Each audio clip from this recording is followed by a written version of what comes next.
Opflex Pom Pom Mop.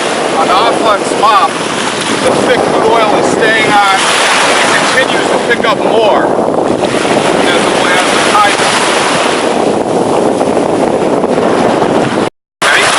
Okay, as you can see, the Opflex has picked up the heavy crude, and you can see the clean water running right out. This is because it's open cell. And we can put it in a centrifuge and reuse it up to 100 times. It's environmentally the best product available, and by reusing it is a fraction of the cost of the existing sorbents that are sinking and that do not work.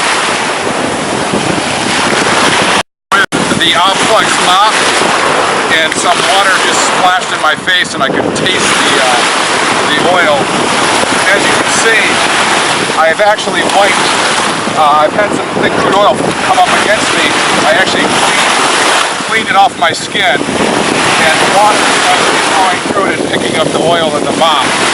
You may want to deploy big long booms made like this, what we call this pom-pom mop.